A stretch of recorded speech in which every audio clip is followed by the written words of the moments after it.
So we are continuing on with our study of Eruvin on Daf Ayin Beis Amud Aleph. So we were talking about when you are making an Eruv. Last thing we talked about was, are you supposed to do it just with wine or with bread? And will that make a difference between whether or not you're allowed to make a joint Eruv between multiple chatzerot or not? That was the last discussion where we said that you could do bread for both, or meaning the question was, are you allowed? Everybody agrees that you're allowed to do Eruvin and Shituf with bread. The question is, can you do a Eruv with wine? So, right. So meaning then if you're merging between two different Shituf Mavot, could you do it with one having bread, one having wine? And that's machloket. That's the issue. But if it was a bread and burgers, it would have worked. The question is, can you join either bread and wine? And is wine really good for doing Eruvin in general? Another question also. Beit. So now we're going to say, well, and Ali mentioned that yesterday. Now we're figuring out when are you able to merge multiple sheets of avot in Eruvin? So Beit. Chacham omrim alma arvin omish tafin.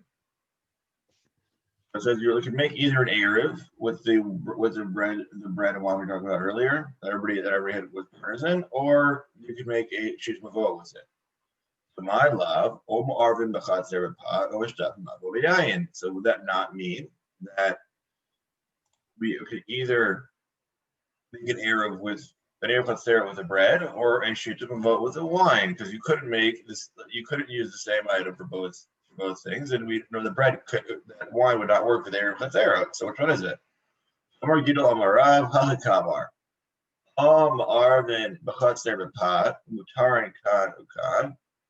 Mushtat bin b'mavoy b'pat mutarin kan b'kan. So Gidol says in Rav. Now this means to say that if you make an Eruv for both with bread, which allows everybody to in this circumstance, will then allow everybody to carry in both chatzirot.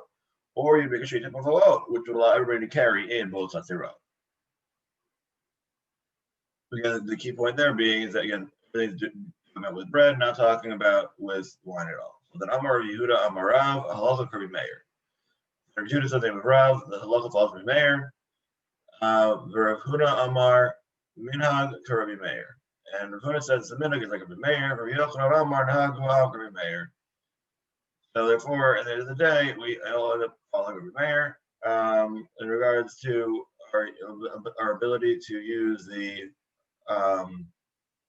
You're allowed to do either. You have to do both an Eruv and a Shituf, and you can't simply do one. Because the other reason being that if we only did Shituf, people would forget about making Eruvs, and also interestingly enough, we have forgotten about how to make Shitufs. Meaning the average person on the street has no idea that the Shituf Avot even exists unless they open the Masechet Eruvin. Whereas Eruv, like people know about it. So, but I guess Eruv is more important than a Shituf, and that's what happened, and that's just how the history goes. So, okay, now we have a new case. So Hamisha Chavurot Sheshavtu B'Trachlan Achad. So we have 5 groups that are residing in one inn, right? Trachlan is a large, is basically a Greek term. It refers to a specific type of buildings. Let me share so here's the parish size. So this isn't a historical Trachlan, but it's simply a representation of one. If you want a more exact one, I can take one up for you. But for our purposes, the thing is that it's a large hall that can be subdivided, and people rent it out a sub compartment of the larger building. Okay, so similarly, the best comparison would be, let's say, in the BAYT, it's kind of like how you can divide, the various halls in the Midrash, you can divide it into, 3 or 4 different rooms, using the dividers. So that would be a similar thing. Like, again, it's just one big room. You can divide it up more, and then more people can use the space. Right now, also you can also arrange living quarters there as well. Okay, so that's what we're talking about. That's a Trachlan. There's 5 groups now in this one structure, right? In the Trachlan. So Beit Shammai Omrim Eruv l'chol chabura v'chabura, Beit Hillel Omrim Eruv echad l'kulan. So Beit Shammai says that each group must make their own Eruv in order to carry, and Beit Hillel says nope, one Eruv is good enough for all of the groups. So okay, as far as here, we will get to those in the Gemara, and then right. The point is that each individual group. The question is, do you view them all as being? Are they all separate groups or one group? So Beit Shammai says nope, they're all separate groups. Whereas Beit Hillel says, look, they're all connected. They're all in the same structure. Therefore, they're all considered to be one group, and therefore one Eruv is all you need. Modim izman shemiksatan shurim mechadarim u'ba'aliyot shehein tzrichin eruv v'kol chabur v'chabur. But they're all, let's say, supposed to all sharing one common hall. They're all actually this complex has a whole bunch of different rooms and attics that you would need to make a separate Eruv for each individual group because they're not considered to be one unifying group.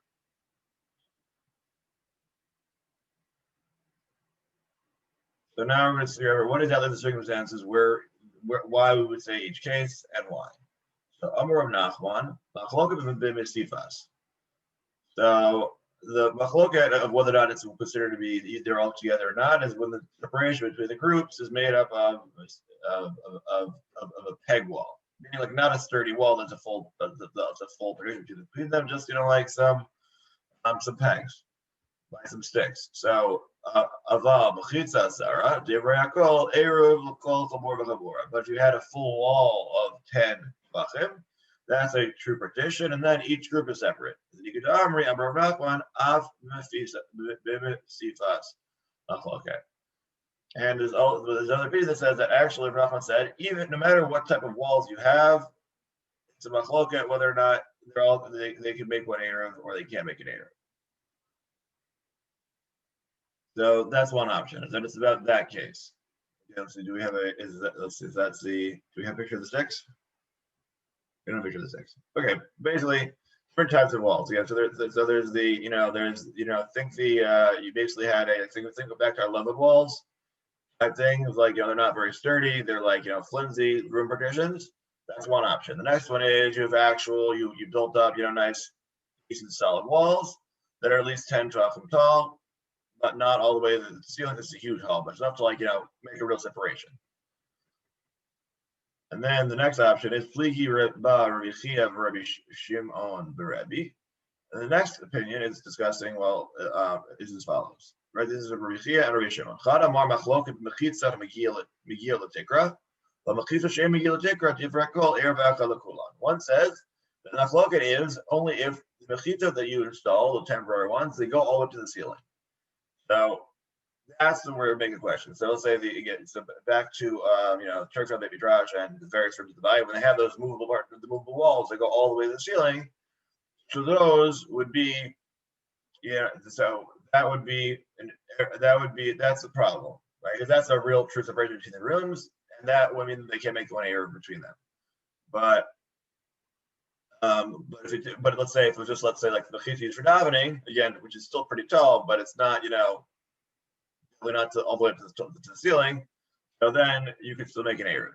Amar machloket mechitzot she'ein megil l'tikra, v'al mechitzot shemegil l'tikra divrei hakol tzrichin eruv v'kol chabur v'chabura. Another one says machloket is in the reverse. Everyone agrees that when the walls don't reach the ceiling, that you can make it in one eruv. The question is the other one says that the mechitzot that don't reach the ceiling is the question, but when they reach the ceiling, everybody agrees that will be a problem. And the question is how differentiated are each of the groups, and it seems to come down to the whole thing here is based on the strength of the walls and the separations. So that seems to be how it's going. Again, please let me know if at some point if any of this sounds a little unclear. Do we get another? No, we don't have any more pictures of the walls. Oh no, here we go. We do. Sorry. Here we go. Here are the pictures. Let's take a look here.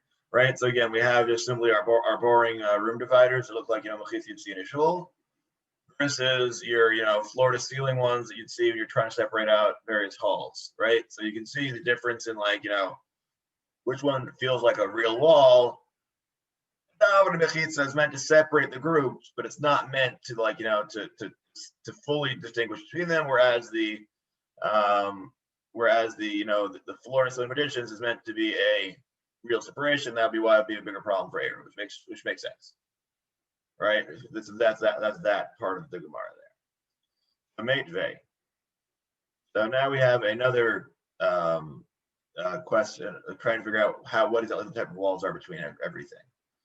Amar Yehuda Hasavar Lo Nechluku Beisham Hillel Al Mechitza Megila Tikra Srichin Erev L'Chabura L'Chabura Alma Nechluku Al Mechitza She'em Megila Tikra Beisham Omrim Erev L'Chabura L'Chabura Hillel Omrim Erev Echad L'Kulan.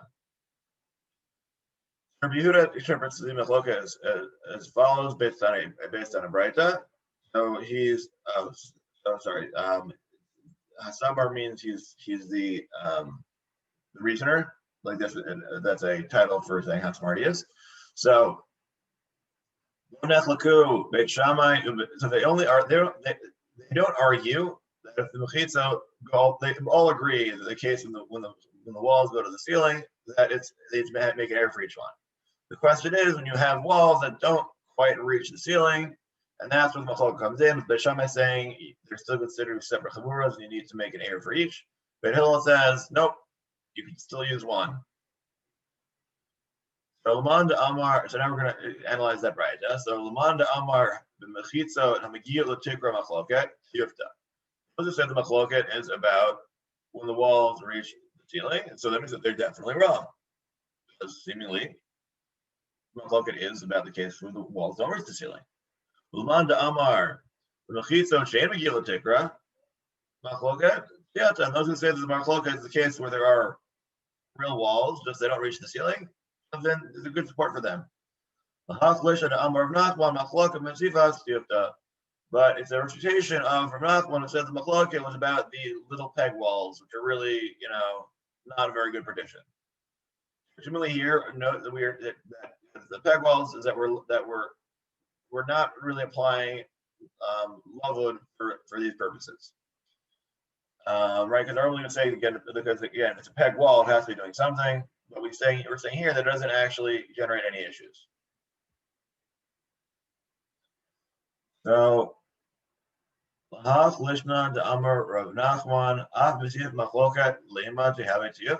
according to this, Mr. Ratman said that machloket is about the peg case. And why don't we say it's also a refutation? Right. The question was maybe the machloket between a peg wall versus a full wall. Maybe it's also a question, even with the question between nothing versus the peg wall. Rav answers, what it says as follows. Just like they argue about the mechitza, right? They're not always the ceiling one. They have the same argument about mefifas. Therefore, he can solve the problem. The high to come miflagi b'mechitza yivakochan debeit Hillel. The fact that Hillel even argues in the cases where there are full walls, they're solid walls, they don't reach the ceiling. It's just to show that Hillel is disputing Beit Shammai both in the case of the peg walls as well as in the case of the walls that don't reach the ceiling. Sorry, Rabbi, did you say peg wall? Pegs, like made out of like sticks. Meaning, if you've ever seen those wicker. It was think like. So it's not 31. That's not 31. You wouldn't consider that that's not a peg wall. 31. No, 31's like it's just like dividers. In a shul. 31 is mechitza in a shul. It's mechitza in a shul. 32 is if you make them all the way to the floor to ceiling walls. Right. Do we have it? Do they have a picture of the pegs here?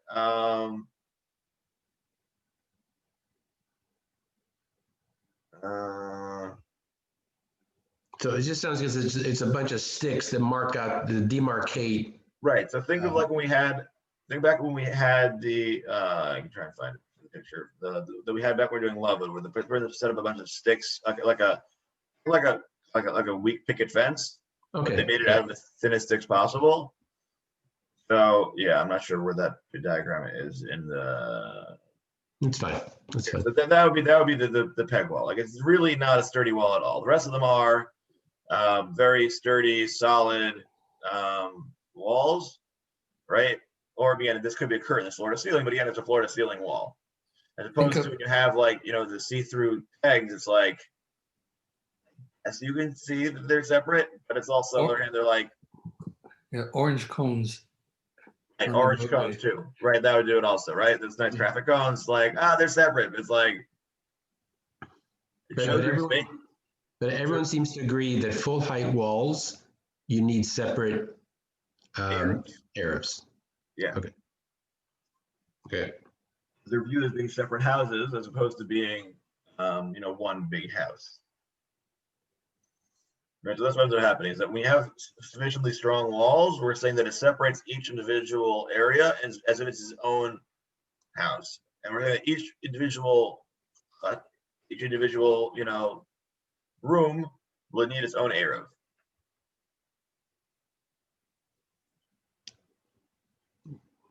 So even though each of this is like a little event room, as opposed, it's not obviously it's not a residence, it's not a house, it's like a little meeting room or event room, whatever you want to do there. It's a separate little area. Right. Full height. Right. But full height. Right. But certainly each one has its own entrance and its own exit to the courtyard.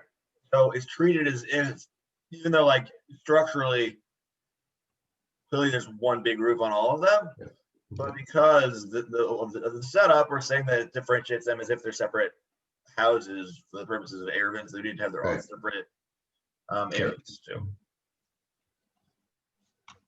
Okay, so now so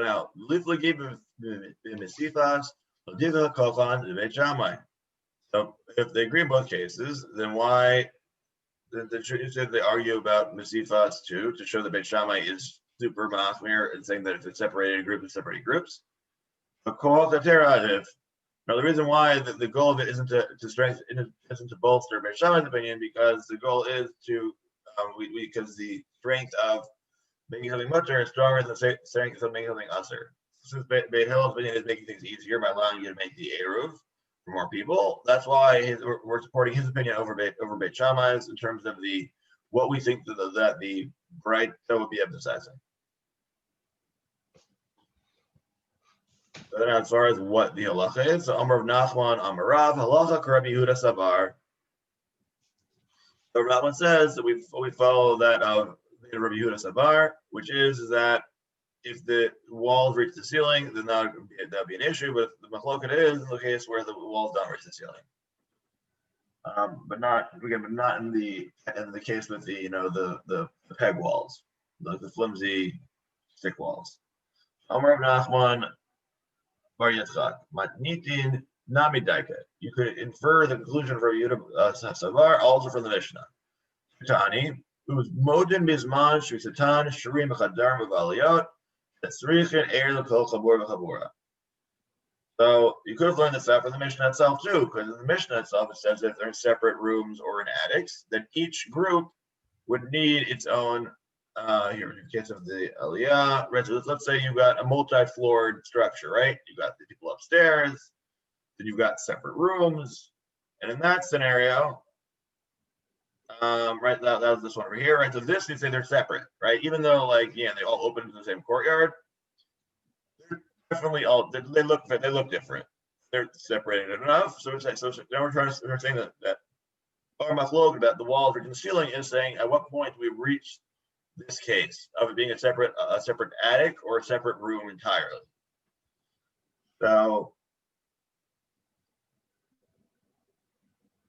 my chadarim, my aliyah. So what do you mean by attics and by side rooms and by attics? Ilema chadarim mamish aliyot mamish. If we're referring to the case we're talking about in the Mishnah saying actual attics and actual rooms, shita. Well, that's obvious what they're talking about.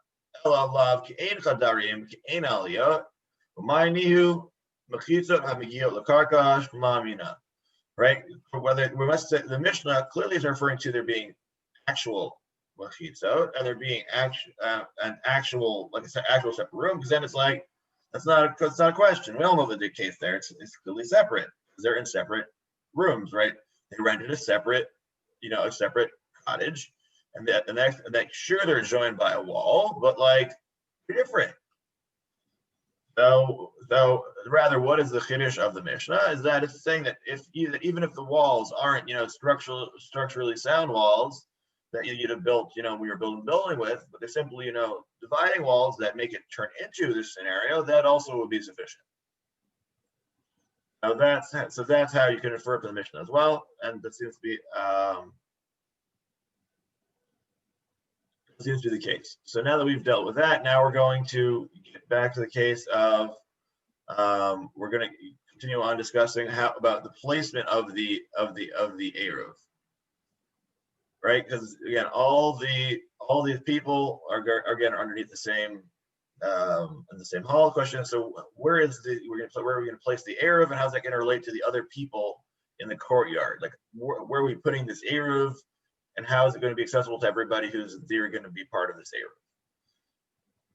So Tana, B'med Dvarim Amurian, Eruvan L'makom Acher. When do we state that we need a separate Eruv, like grouping from each individual member of the Traklin in order to make everybody be able to access the common courtyard? Again, so if you can look at this photo, we've got again the whole bunch of places that are opening here. We have another one here, or again, these are different configurations of how you can have people getting in, right? Again, between the rooms, right? The chutzner is in the foreground over here, right? Like where the words are, pretend that's the courtyard in all these pictures. So we're trying to figure out how is so the question is, where are we going to place it, right? There's also probably other people have access to the courtyard as well on the other sides. So where are we going to put this Eruv? We're requiring all of them to do it. We're saying that when is the case where they all need to bring their own Eruv to participate? That's when you're bringing it to the other side, right? So again, there's the 5 groups in the Traklin, but the Eruv for the courtyard, somebody who lives on the other side of the courtyard is hosting the Eruv. Therefore, everybody needs to bring their sub part of the Eruv. In order to be part of the Eruv, they need to bring it over to the other house. All of this, all these complicated collecting multiple people, is assuming that we didn't have one individual be mezaka his Eruv for everybody else. I mean, if somebody let's up, like as you'll see them do, I believe Metzger generally do it on the Shabbat before Pesach, Shabbat Hagadol. So you would have you'd have the Rav HaMachshir would be mezaka the Eruv for everybody else. You'd lift it up and say, I'm being mezaka for everybody who will come over the next year to be part of this Eruv. And this, matzah is for them. If they want it, they'll come take it. It is our Eruv. Again, this is a formulation he reads. And then he says, and again, he says the bracha, and then says formulation, and that's the normally probably also explain what he's doing to everybody first. So again, be on the lookout on the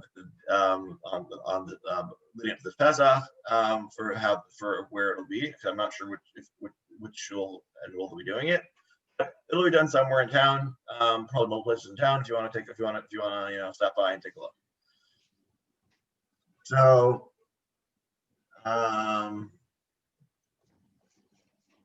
that's what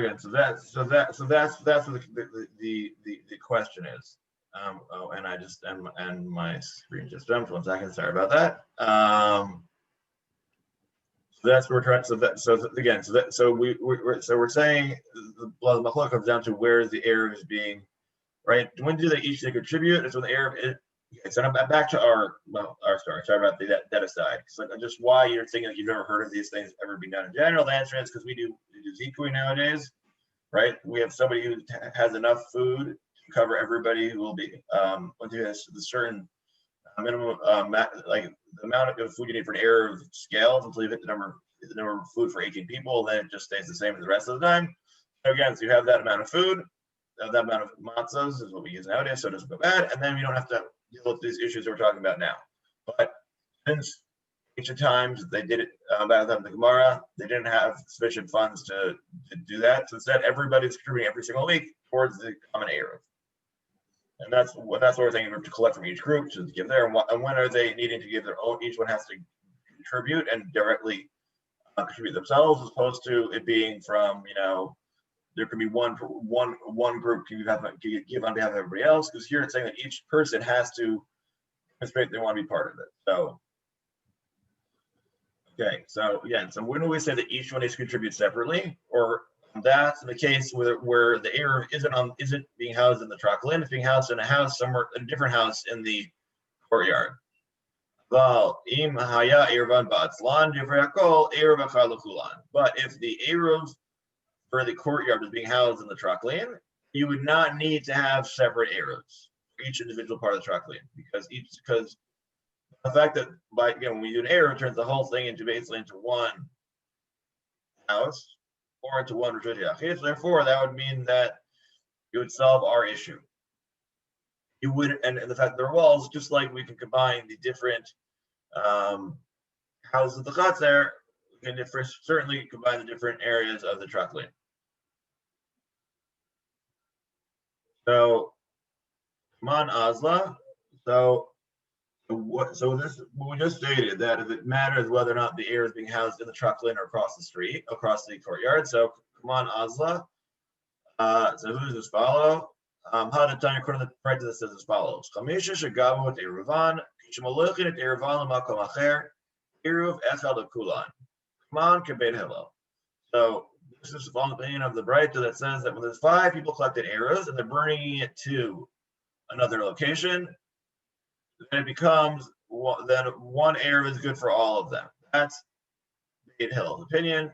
That, again, that you start off with five Eruvs, but then they can then give it to one individual who will make the Eruv for all 5 after they've collected the food for the Eruv for every group. Ika to Amri, and there are those who state, so there's another way you can interpret the version of above, is that when we say that you can use one, again, this is the same conclusion, the same formulation. So, that you could use only one Eruv for all 5. The other version of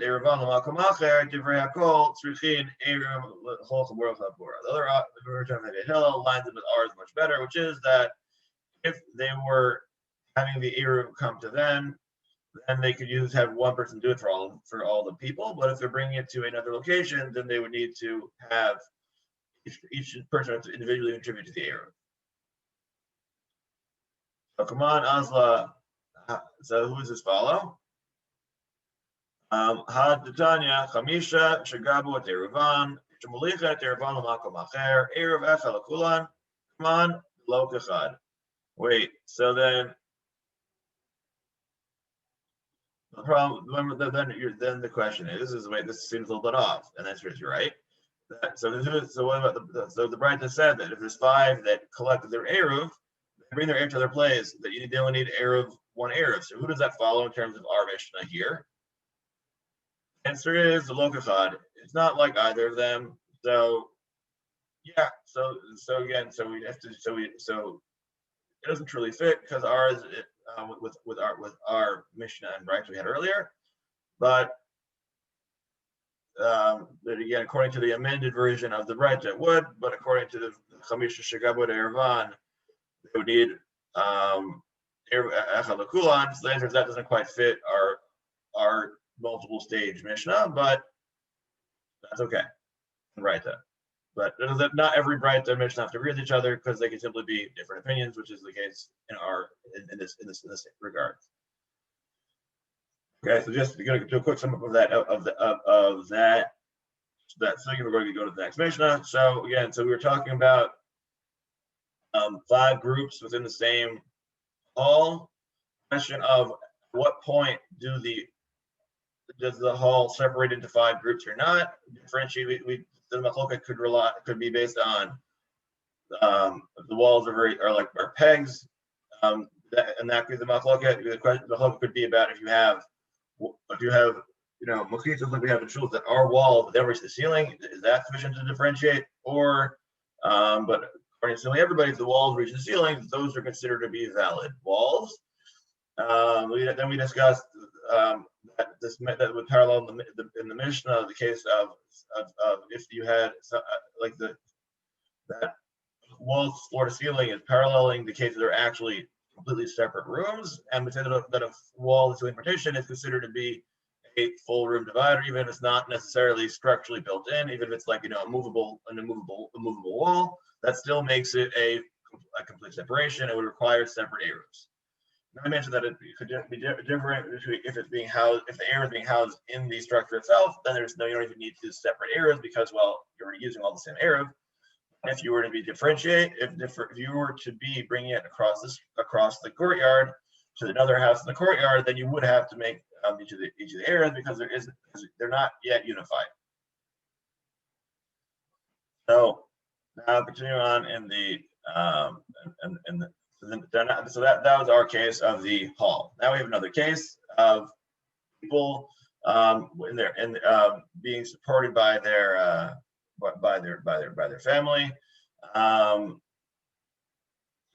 start eating by their relatives, and the question is when they do or don't need to make an Eruv and how that whole thing will play out, and we'll get into all the details of how that works. So, so here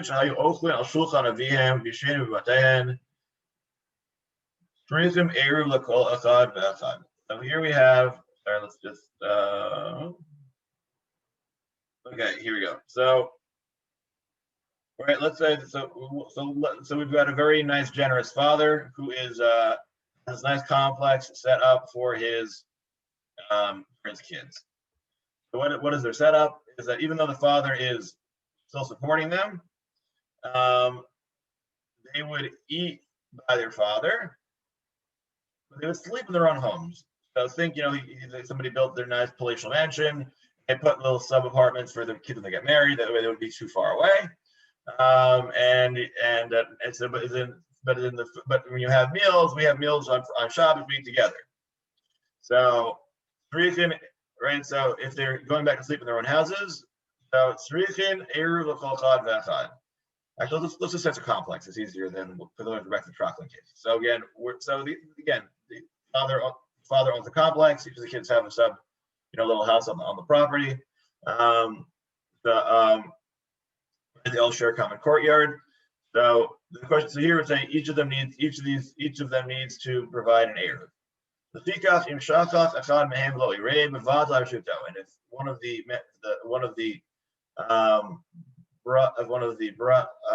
one of the sons forgot, didn't make an Eruv, then he should give up his rights. That way he doesn't ruin it for the other brothers or for the father. Or the rest of the members of the courtyard, because again, there's this complex is on one side of the courtyard, and there's other people on the other side of the courtyard. So Ematai, Bizman Shmulichin Eruv B'makom. So when is this the case? When you move the Eruv somewhere else. But if the Eruv comes to them, so when is this talking about? When there's other people, when they're bringing the Eruv to another location, meaning not to the house, to their house or to the house or to their father's house, but somewhere else. But if the Eruv was going to brought to them, or if there is no one else in the chutzner besides the family, you don't need an Eruv. Now we're going to try and figure out why.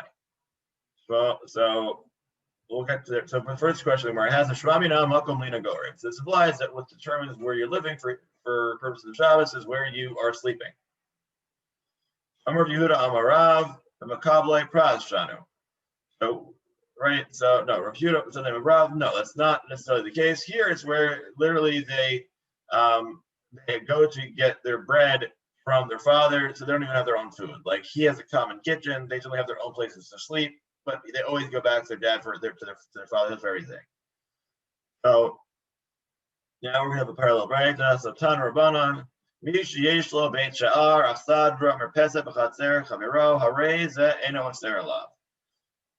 who has a gatehouse, porch, balcony in his friend's courtyard does not affect the other person's rights to use the courtyard because those aren't considered to be places you live. But if you have a storage building for grain, for cattle, wood or just general storage, that will be a problem. So Rabbi Yehuda Omer Eno Otzer Ela Makom Dira Bilvad. Rabbi Yehuda says no, it's only Otzer if it's a place somebody could conceivably live. So Rabbi Yehuda Maasa Ben Nafcha Hayu Lo Chamesh Chatera Beusha Uba Maasa Chachamim Amru Eno Otzer Ela Beit Dira Bilvad. So as far as whether or not you're prohibiting other people's areas by having multiple residences, so Rabbi Yehuda says that Ben Nafcha had, he owned 5 courtyards, he had a house in 5 different courtyards, and then he asked to come with the cases, and they said, no, only the one that you actually live in counts. Even if you own 5 houses, you have to actually live in the house for it to count in terms of making everybody else's life difficult. So you only need to attribute to one Erev, and the other ones can ignore the fact that you're there. Beit Dira Sakadatis, Ela Makom Dira. So what do you mean when it says Beit Dira, like the house you live? No, rather it's Makom Dira, right? So it's not that you have you shouldn't read it as that it's a place somebody could live, it's a place where you actually are living, right? A Beit Dira is someplace that's a place that could be lived in, whereas Makom Dira is where you are living, right? They're all Beit Dira. You have 5 houses and 5 courtyards. The point is, no, you should read it as a Makom Dira and my Makom Dira. And what do we call your house, your place of residence for Shabbos? So Rav Amar Makom Pita, Ushmuel Amar Makom Lina. As far as where do you consider the place you rest, so that's machloka between Rav and Shmuel, whether it's based on where you eat or it's based on where you sleep. This actually machloka comes up pretty frequently in regards to, let's say, where should you be lighting your Shabbos candles or your Hanukkah candles. So end up working out to a machloket between Ashkenazim and Sfardim, where they again, I apologize for the slightly blanket, but like roughly this is the way it breaks down. That Ashkenazim say it follows the place where you eat, where Sfardim say it follows the place where you sleep. As far as what you should do in terms of if you're eating out at somebody else's house, once it's got very, very soon when Corona's over and it's safe, so we can all be eating at his house on Friday night. And this is a Shiloh once again, where the question is, should you light your candles at home or should you light candles at the place, like, get them before Shabbos and light it at the person you're staying at's house? So, if you're going for Friday night dinner, so, right, again, for that exact, how you should act that case, again, please consult Rabbi Kravkin. But as far as that's the case where you break your bed versus where you sleep, it really will have an effect on what we'll end up doing. Okay, and so this is all. We'll continue to pick apart the case of the father and the sons and why that's all considered to be one house. But again, the main conclusion here is that what can unify them all is that if the father is the one who, like, even if they live separately, but like they all have a common shared, source of food, like a shared kitchen, let's say, think like a standard hotel case. Let's say in a kibbutz where they all have a common chadar ochel, common cafeteria, so that would be enough to unify it all as one. And you wouldn't even need to make any separate, if they're the only ones that they access, you wouldn't even need to make it a separate area, because the fact that the food for everybody is all in one place is of itself an area to connect everybody.